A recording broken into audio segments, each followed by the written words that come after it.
ಎಲ್ರಿಗೂ ನಮಸ್ಕಾರ. Welcome back to my YouTube channel. So ಎಲ್ಲರೂ ತುಂಬ ಚೆನ್ನಾಗಿದ್ದೀರಾ ಅಂತ ಅಂದ್ಕೊಂಡಿದ್ದೀನಿ. ನಾನು ಕೂಡ ತುಂಬ ಚೆನ್ನಾಗಿದ್ದೀನಿ. ನಾನು ಇವತ್ತು ಡೈಲಿ ವ್ಲಾಗ್ ಜೊತೆ ಬಂದಿಲ್ಲ, ಒಂದು ರೆಸಿಪಿ ಲೈಕ್ ಯಾವುದೇ ರೀತಿ ಒಂದು ಪೌಡರ್ಸ್, ರೆಡಿಮೇಡ್ ಪೌಡರ್ಸ್ನ ಯೂಸ್ ಮಾಡ್ದಂಗೆ ನಾವೇ ಮನೆಯಲ್ಲಿ ಯಾವ ಥರ ಆ ಪೌಡರ್ನ ರೆಡಿ ಮಾಡಿಕೊಂಡು ಒಂದು ಪುಳಿಯೋಗರೆ, ಅಯ್ಯಂಗಾರ್ ಪುಳಿಯೋಗರೆ ಲೈಕ್ ಮೇಲ್ಕೋಟೆಯಲ್ಲಿ ಮಾಡೋ ಅಂಥ ಅಯ್ಯಂಗಾರ್ ಪುಳಿಯೋಗರೆ ಯಾವ ಥರ ರೆಡಿ ಮಾಡೋದು ಅಂತ ಹೇಳ್ಬಿಟ್ಟು ತೋರಿಸ್ತಾ ಇದ್ದೀನಿ.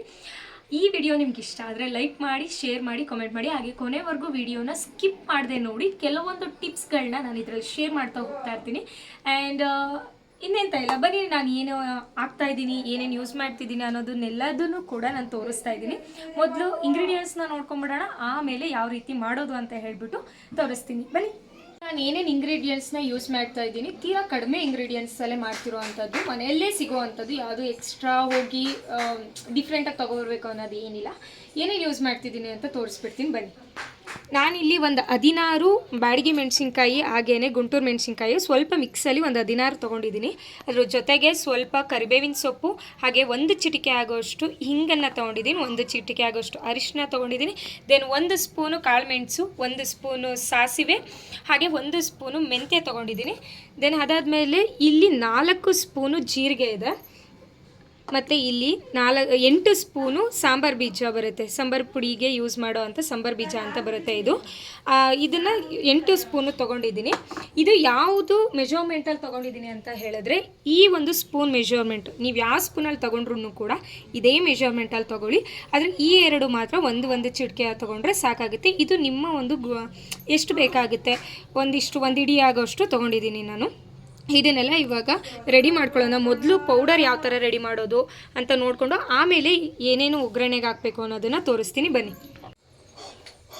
ಮೊದಲು ನಾನು ಒಂದು ಬಾಣಲಿ ಇಟ್ಕೊಂಡಿದ್ದೀನಿ, ಅಂದರೆ ಮೀಡಿಯಮ್ ಸೈಜೇ ತೊಗೊಂಡಿದ್ದೀನಿ. ಯಾಕಂದರೆ ನಾನು ಸ್ವಲ್ಪ ಪ್ರಮಾಣದಲ್ಲಿ ಮಾಡ್ಕೋತಿರೋ ಕಾರಣ ಸ್ವಲ್ಪ ತೊಗೊಂಡಿದ್ದೀನಿ. ಒಂದು ಚಿಕ್ಕ ಇಷ್ಟು ಬಾಣಲಿಯನ್ನು ತೊಗೊಂಡಿದ್ದೀನಿ.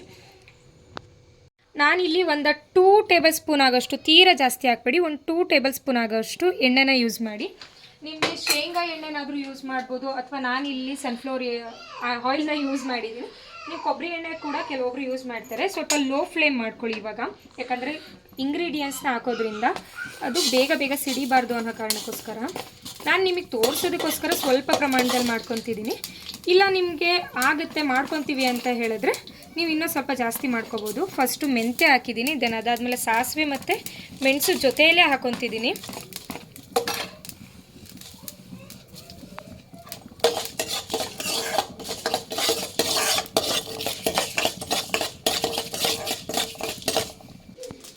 ಸ್ವಲ್ಪ ಮೀಡಿಯಮ್ ಫ್ಲೇಮಲ್ಲೇ ಇಟ್ಬಿಟ್ಟು ಮಾಡ್ಕೊಳ್ಳಿ, ಯಾಕಂತ ಹೇಳಿದ್ರೆ ಅದು ಸೀದೋಗೋ ಚಾನ್ಸಸ್ ಇರುತ್ತೆ. ಆ ಥರ ಸೀದೋದ್ರೆ ಸ್ಮೆಲ್ಲೆಲ್ಲ ಚೆನ್ನಾಗಿ ಬರಲ್ಲ.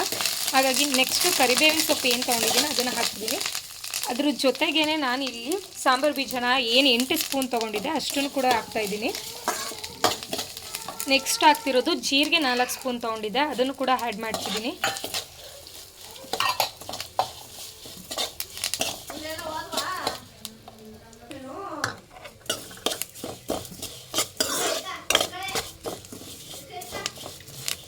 ನಾನಿಲ್ಲಿ ಇದಕ್ಕೆ ಸ್ವಲ್ಪ ಫ್ರೈ ಆಗಿದೆ. ಇದಕ್ಕೆ ಮೆಣಸಿನ್ಕಾಯಿ, ಒಣಮೆಣಸಿನ್ಕಾಯಿ ಏನು ಬ್ಯಾಡಿಗೆ ಮತ್ತು ಇದನ್ನು ಗುಂಟೂರು ಮೆಣಸಿನ್ಕಾಯಿ ತೊಗೊಂಡಿದ್ದೆ ಅದನ್ನು ಆ್ಯಡ್ ಮಾಡ್ತಾಯಿದ್ದೀನಿ. ಎಲ್ಲ ಕೂಡ ಮೀಡಿಯಮ್ ಫ್ಲೇಮಲ್ಲೇ ಇಟ್ಕೊಂಡು ಮಾಡ್ಕೊಳ್ಳಿ, ಇಲ್ಲ ಅಂತ ಹೇಳಿದ್ರೆ ಸೀದೋಗ್ಬಿಡುತ್ತೆ.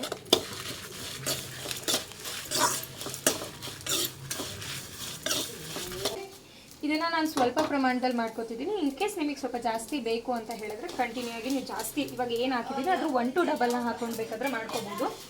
ಇದಕ್ಕೆ ನಾನು ಯಾವುದೇ ರೀತಿ ಬೆಳ್ಳುಳ್ಳಿ ಆಗಲಿ ಏನೂ ಕೂಡ ಯೂಸ್ ಮಾಡ್ತಿಲ್ಲ. ಯಾಕಂತ ಹೇಳಿದ್ರೆ ಇವಾಗ ಮೇಲ್ಕೋಟೆ ಆಗಲಿ ಅಥವಾ ದೇವರ ನೈವೇದ್ಯಕ್ಕೋಸ್ಕರ ಯಾವುದೇ ರೀತಿ ಬೆಳ್ಳುಳ್ಳಿ ಈರುಳ್ಳಿನ ಯೂಸ್ ಮಾಡೋದಿಲ್ಲ. ಹಾಗಾಗಿ ನಾನು ಕೂಡ ಇಲ್ಲಿ ಬೆಳ್ಳುಳ್ಳಿ ಆಗಲಿ ಈರುಳ್ಳಿ ಆಗಲಿ ಏನು ಯೂಸ್ ಮಾಡ್ತಿಲ್ಲ.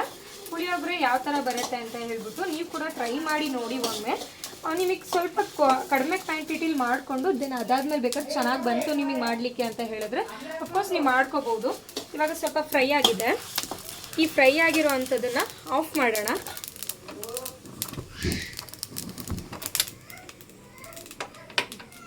ಬಿಸಿ ಇದೆ, ಬಿಸಿ ಇದ್ದಾಗ ಈ ಹಿಂಗಾಗಲಿ ಅರಿಶಿನ ಪುಡಿ ಆಗಲಿ ಯಾವುದೇ ಕಾರಣಕ್ಕೂ ಹಾಕಬಾರ್ದು.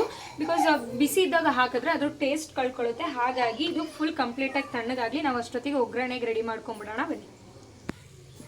ಇವಾಗ ಇದು ಸ್ವಲ್ಪ ಆರಿದೆ, ಸ್ವಲ್ಪ ಏನು ಪೂರ್ತಿ ತಣ್ಣಗಾಗಿದೆ. ಅದನ್ನು ನಾನು ಸ್ವಲ್ಪ ಮಿಕ್ಸಿ ಜಾರ್ಗೆ, ಅಂದರೆ ಚಿಕ್ಕ ಒಂದು ಜಾರ್ಗೆನೆ ಹಾಕೊತಿದ್ದೀನಿ. ಸ್ವಲ್ಪ ಡಿಸ್ಟರ್ಬೆನ್ಸ್ ಅಂತ ಅನಿಸುತ್ತೆ, ಬಿಕಾಸ್ ಗುಡ್ಡು ಇರೋ ಕಾರಣ ಡಿಸ್ಟರ್ಬೆನ್ಸ್ ಇದ್ದೇ ಇರುತ್ತೆ. ಇವಾಗ ಇದು ಕಂಪ್ಲೀಟಾಗಿ ಆರಿದೆ. ಅದಕ್ಕೆ ನಾನು ಇವಾಗ ಒಂದು ಚಿಟಿಕೆ ಹಿಂಗೆ ಏನು ತೊಗೊಂಡಿದ್ದೀನಿ ಅದನ್ನು ಹಾಕ್ತಾಯಿದ್ದೀನಿ, ಮತ್ತು ಅರಿಶಿನ ಪುಡಿ ಏನು ತೊಗೊಂಡಿದ್ದೀನಿ ಅದನ್ನು ಕೂಡ ಆ್ಯಡ್ ಮಾಡ್ತಿದ್ದೀನಿ. ಇದಕ್ಕೆ ನಾನು 1 ಸ್ಪೂನು ಅಚ್ಕಾರದ ಪುಡಿನ ಯೂಸ್ ಮಾಡ್ತಾಯಿದ್ದೀನಿ, ಖಾರಕ್ಕೋಸ್ಕರ ಯೂಸ್ ಮಾಡ್ತಿರೋದು. ಹಾಗೆ ಒಂದೇ ಸ್ವಲ್ಪ ಉಪ್ಪನ್ನ ಹಾಕ್ತಾಯಿದ್ದೀನಿ, ಯಾಕಂದರೆ ಮಾತ್ರ ಮಸಾಲೆ ಎಲ್ಲ ಹಿಡಿಬೇಕು ಅಂತ. ಇವಾಗ ಫುಲ್ಲು ಫೈನ್ ಪೌಡರ್ ಥರ ಮಾಡ್ಕೋಬೇಡಿ, ಬಿಕಾಸ್ ಕೆಲವೊಬ್ರು ಸ್ಟೋರ್ ಮಾಡಿ ಇಟ್ಕೊಳ್ಳೋರು ಕೂಡ ಇರ್ತಾರೆ. ಹಾಗಾಗಿ ಇದಕ್ಕೆ ನೀರು ಆ್ಯಡ್ ಮಾಡಿದ್ರೆ ಹಾಳಾಗೋಗುತ್ತೆ. ಸೊ ಪೌಡರ್ ಥರನೇ ಇರಬೇಕು ಇದು.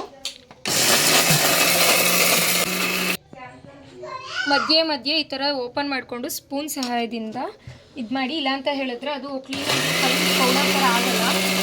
ಪೌಡರ್ನ ಮಾಡ್ಕೊಂಡಿದ್ದೀನಿ. ಇದು ಕಂಪ್ಲೀಟಾಗಿ ಫೈನ್ ಪೌಡರ್ ಥರ, ಲೈಕ್ ಈ ಥರ ಇದೆ. ಸ್ಮೆಲ್ ಕೂಡ ಸಿಕ್ಕಾಪಟ್ಟೆ ಅಂದರೆ ಸಿಕ್ಕಾಪಟ್ಟೆ ಚೆನ್ನಾಗಿದೆ. ನನಗಂತೂ ಸಖತ್ ಇಷ್ಟ ಈ ಸ್ಮೆಲ್ ಅಂತೂ, ಯಾಕಂದರೆ ಕಂಪ್ಲೀಟ್ ಎಲ್ಲ ಥರದ ಇಂಗ್ರೀಡಿಯೆಂಟ್ಸ್ನ ಹಾಕಿರೋದ್ರಿಂದ ಸ್ಮೆಲ್ ತುಂಬ ಚೆನ್ನಾಗಿ ಬರುತ್ತೆ. ಇವಾಗ ಅದಕ್ಕೆ ಒಗ್ಗರಣೆ ಕೊಡ್ಕೊಂಬಿಡೋಣ. ನಾವು ಆವಾಗಲೇ ಫ್ರೈ ಮಾಡ್ಕೊಂಡಿದ್ದಂಥ ಬಾಣಲಿನೇ ನಾನು ಇಟ್ಕೊಂಡಿದ್ದೀನಿ, ಅದಕ್ಕೆ ಎಕ್ಸ್ಟ್ರಾ ಏನು ಬಾಣಲಿಯನ್ನು ತೊಗೊಂಡಿಲ್ಲ ನಾನು ಇದೇ ಸ್ಪೂನಲ್ಲಿ ಒಂದು 3 ಸ್ಪೂನ್ ಆಗೋಷ್ಟು ಎಣ್ಣೆನ ಹಾಕೊತೀನಿ. ಇದರಲ್ಲಿ ನಿಮಗೆ ಮೆಜರ್ಮೆಂಟ್ ಗೊತ್ತಾಗಲಿಲ್ಲ ಅಂದರೆ ನೀವು ಯಾವಾಗಲೇ ಕಪ್ಗಳು ತೊಗೊಂಡಿದ್ರಿ ಅಲ್ವಾ, ಅದರಲ್ಲಿ ಒಂದು 3/4 ಕಪ್ ಆಗೋಷ್ಟು ಹಾಕೊಳ್ಳಿ. ಇವಾಗ ಸ್ವಲ್ಪ ಇದು ಬಿಸಿ ಆಗಿದೆ. ಇದಕ್ಕೆ ಸಾಸಿವೆ ಹಾಕೊಳ್ಳಿ 1 ಸ್ಪೂನ್ ಆಗೋಷ್ಟು. ನಾನು ಮೆಜರ್ಮೆಂಟು ನನ್ನ ಕೈಯಲ್ಲೇ ತೊಗೋತಿದ್ದೀನಿ. 1 ಸ್ಪೂನ್ ಆಗೋಷ್ಟು ಸಾಸಿವೆನ ಹಾಕೊಳ್ಳಿ. ಇದನ್ನು ಸ್ವಲ್ಪ ಮೀಡಿಯಮ್ ಫ್ಲೇಮ್ ಮಾಡ್ಕೊಳ್ಳಿ, ಯಾಕಂತ ಅಂದರೆ ಅದು ಒಗ್ಗರಣೆಗೆ ಹಾಕುವಾಗ ಇದಾಗುತ್ತೆ ಅಂತ ಹೇಳಿ. ಇವಾಗ ಸಾಸಿವೆ ಸಿಡ್ದಿರೋದಕ್ಕೆ ಒಂದು 50 ಗ್ರಾಮ್ ಆಗೋಷ್ಟು ಶೇಂಗಾನ ತೊಗೊಂಡಿದ್ದೀನಿ. ಕಡಲೆ ಬೀಜ ಅಂತ ಕೂಡ ಕರೀತಾರೆ ಇದಕ್ಕೆ. ಇದು ಕೂಡ ಕ್ಲೀನಾಗಿ ಇದನ್ನು ಹೈ ಫ್ಲೇಮಲ್ಲಿ ಇಟ್ಟು ಮಾಡಿದ್ರೆ ಬೇಗ ಸಿಗುತ್ತೆ, ಬಟ್ ಒಳಗಡೆ ಬೇಯೋದಿಲ್ಲ. ಹಾಗಾಗಿ ಮೀಡಿಯಮ್ ಫ್ಲೇಮ್ನಲ್ಲೇ ಇಟ್ಟು ನೀವು ಮಾಡ್ಕೋಬೇಕಾಗುತ್ತೆ.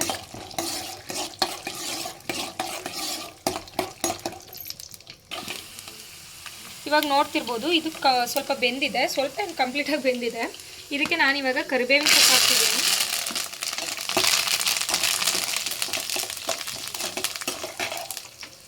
ಹಾಗೆ ಇದಕ್ಕೆ ನಾನು ಒಣಮೆಣಸಿನ್ಕಾಯಿನ ಆ್ಯಡ್ ಮಾಡ್ತಿದ್ದೀನಿ.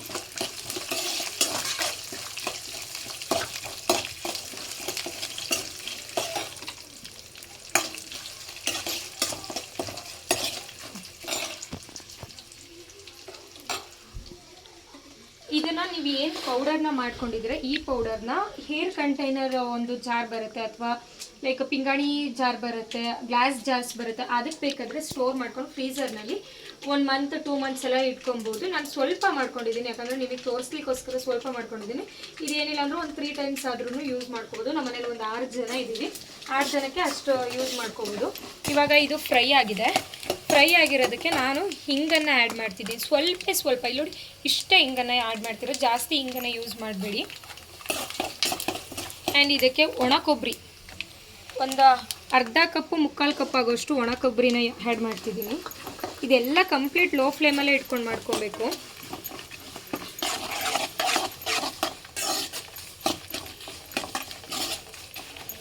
ಒಣ ಕೊಬ್ಬರಿ ಫ್ರೈ ಆಗುವಾಗಲೇ ನೀವು ಅರಿಶಿನ ಪುಡಿನ ಹಾಕೊಂಬಿಡಿ. ಅದಕ್ಕೂ ಅರಿಶಿನ ಪುಡಿ ಹಾಕಿರ್ತೀವಿ, ಇದಕ್ಕೂ ಅರಿಶಿನ ಪುಡಿ ಹಾಕ್ತೀವಿ. ಸ್ವಲ್ಪನೇ ಯೂಸ್ ಮಾಡ್ಕೊಳ್ಳಿ. ನಾನಿಲ್ಲಿ ಒಂದು ಅರ್ಧ ಆಗೋಷ್ಟು ಹಾಕ್ತಿದ್ದೀನಿ, ಅರ್ಧ ಚಿಟಿಕೆ ಅಂತ ಅಂದ್ಕೊಳ್ಳಿ. ಅಷ್ಟನ್ನ ಆ್ಯಡ್ ಮಾಡ್ಕೊತಿದ್ದೀನಿ.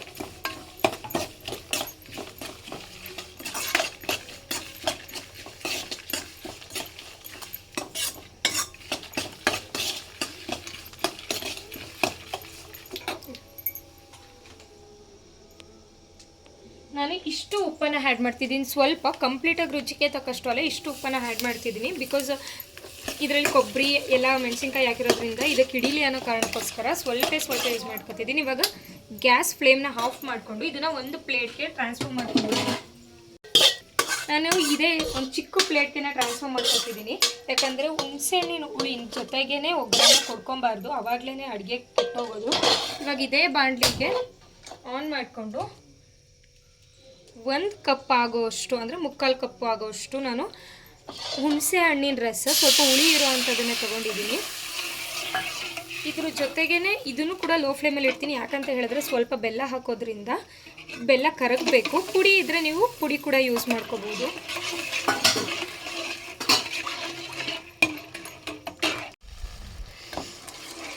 ಇದು ಇವಾಗ ಕುದಿಯೋಕ್ಕೆ ಸ್ಟಾರ್ಟ್ ಆಗುತ್ತೆ. ಇದು ಒಂದು 2 ನಿಮಿಷ ಕುದೀಲಿ. 2 ನಿಮಿಷ ಕುದ್ದಾದ್ಮೇಲೆ ಸ್ವಲ್ಪ ಯಾವ ಥರ ಅಂದರೆ ಪಾನಕದ ರೀತಿಯಾಗಿ ಬರುತ್ತೆ. ಯಾಕಂದರೆ ಹುಣಸೆ ಹಣ್ಣಿನ ಹುಳಿ ಮತ್ತು ಬೆಲ್ಲ, ಕಪ್ಪು ಬೆಲ್ಲ ಹಾಕಿದ್ದೀನಿ. ನೀವು ಬೇಕು ಅಂತ ಹೇಳಿದ್ರೆ ಬೆಲ್ಲದ ಪೌಡರ್ ಕೂಡ ಸಿಗುತ್ತೆ, ಅದನ್ನು ಬೇಕಾದರೆ. ತುಂಬ ಡಿಸ್ಟರ್ಬೆನ್ಸ್ ಆಗ್ತಿದೆ, ಸಾರಿ. ಈಗ ಸ್ವಲ್ಪ ಕ್ಲೀನಾಗಿ ಬಾಯ್ಲ್ ಆಗಲಿ, ಒಂದು 2 ಮಿನಿಟ್ಸ್ ತಗೊಳುತ್ತೆ ಅಷ್ಟೇ ಇದು ಬಾಯ್ಲ್ ಆಗಲಿಕ್ಕೆ. ಫಸ್ಟ್ ಟೈಮ್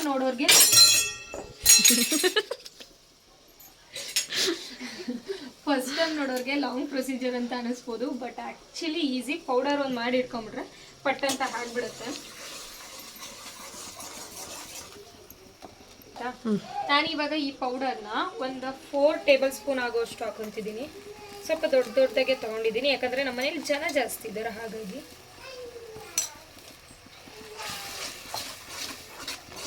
ಫೈನಲ್ ಟಚ್ ಆಗಿ ಎಷ್ಟು ಉಪ್ಪು ಬೇಕು ರುಚಿಗೆ ತಕ್ಕಷ್ಟು ಉಪ್ಪನ್ನು ಹಾಕೊತಿದ್ದೀನಿ.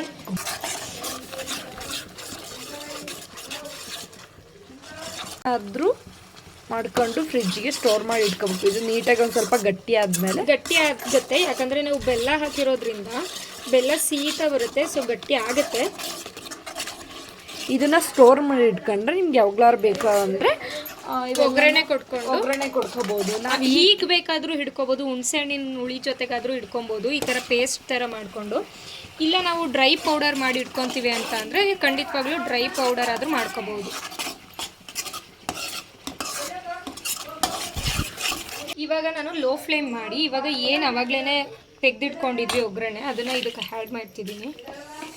ಎಲ್ಲನೂ ಹಾಕ್ಕೊಂಡು ಕ್ಲೀನಾಗಿ ಮಿಕ್ಸ್ ಮಾಡ್ಕೊತಿದ್ದೀನಿ.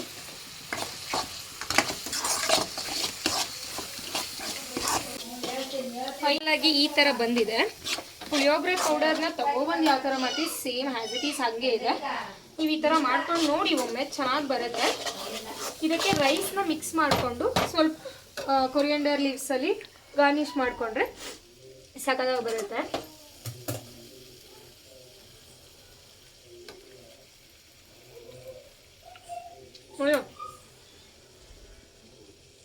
ಆಯಿತು, ತಿಂದು ಸೂಪರಾಗಿ ಬಂದಿದೆ. ನೀವು ಒಂದ್ಸತಿ ಟ್ರೈ ಮಾಡಿ. ಇಲ್ಲಿ ರೈಸಿಗೆ ಇಟ್ಟಿದ್ದೀವಿ, ಹೀಗೆ ಮಾಡೋದು. ನಮ್ಮನೇಲೂ ಇದೇ ಥರ ಮಾಡೋದು. ನಮ್ಮತ್ತೆ ಯಾವಾಗಲೂ MTR, ನಾನು ಪಕ್ಕದಲ್ಲಿ ರೈಸ್ ಇಟ್ಟಿದ್ದೀನಿ. ನಮ್ಮತ್ತೆ ಯಾವಾಗಲೂ MTR ಆಗಲಿ ಬೇರೆದಾಗಲಿ ಅಂಗಡಿ ಪೌಡರ್ ತಂದುಬಿಟ್ಟು ಮಾಡೋಕ್ಕೆ ಹೋಗಲ್ಲ. ಮನೇಲೇ ಸ್ಟೋರ್ ಮಾಡ್ಕೊಂಡು ಇಟ್ಕೊಂಡು ನಾವು ಹಂಗೆ ಪುಳಿಯೋಗರೆ ಕಲ್ಸ್ಕೊಳ್ಳೋದು. ಬಟ್ ನಾನು ಮುಂಚೆ ಈ MTR ಆಗಿರ್ಬೋದು, ಅಯ್ಯಂಗಾರ್, ಈ ಬ್ರ್ಯಾಂಡ್ಸ್ನ ತೊಗೊಂಬಂದು ನನ್ನ ಮನೇಲಿ ಮಾಡ್ತಿದ್ದಿದ್ದು. ಆ್ಯಕ್ಚುಲಿ ಅದು ಚೆನ್ನಾಗಿ ಬರ್ತಿರ್ಲಿಲ್ಲ.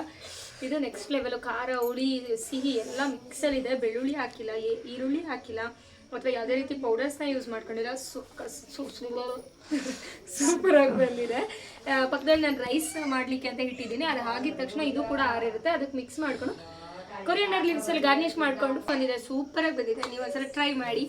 ವಂಡರ್ಫುಲ್ ಆ್ಯಂಡ್ ಸ್ಪೆಷಲಿ ವಿಡಿಯೋಗ್ರಾಫರ್ಗೆ ಥ್ಯಾಂಕ್ ಯು ಸೋ ಮಚ್. ಯಾಕಂದರೆ ನಮ್ಮ ಅಕ್ಕನೇ ವಿಡಿಯೋ ಮಾಡ್ಕೊಡ್ತಿರೋದು. ಅವಳು ನಮ್ಮ ಮನೆಗೆ ಬಂದಿದ್ದಾಳೆ, ಹಾಗಾಗಿ ಇಲ್ಲ ಅಂತ ಹೇಳಿದ್ರೆ ನಾನು ಖಂಡಿತವಾಗ್ಲೂ ವೀಡಿಯೋಸ್ ಮಾಡ್ಲಿಕ್ಕಾಗಲ್ಲ. ಯಾಕಂದರೆ ಸ್ಟ್ಯಾಂಡ್ ಕೂಡ ಮುರಿದೋಗ್ಬಿಟ್ಟಿದೆ ನನಗೂ. ಇದಾಗಿದೆ. ನಾನು ಸ್ವಲ್ಪ ಅಡುಗೆ ಎಲ್ಲ ಮಾಡಿಕೊಂಡು ಅಷ್ಟೊತ್ತಿಗೆ ರೈಸ್ ಕೂಡ ಆಗುತ್ತೆ. ನಾನು ನಿಮಗೆ ಮತ್ತೆ ಸಿಗ್ತೀನಿ. ಸ್ವಲ್ಪ ರೈಸ್ ತಗೊಂಡಿದ್ದೀವಿ, ಸ್ವಲ್ಪ ಸಾಕು. ಇದನ್ನು ಸ್ವಲ್ಪ ನೋಡ್ಕೊಂಡು ಕಲಸಿ. ಮೇ ಬಿ ಕೈಯಲ್ಲಿ ಕಲಿಸಿದ್ರೇ ಬೆಟರ್. ಕೈಯಲ್ಲೇ ಕಲಸಿ ಮೂಲ. ಇನ್ನೊಂದು ಸ್ವಲ್ಪ ಗೊಜ್ಜು ಹಾಕು.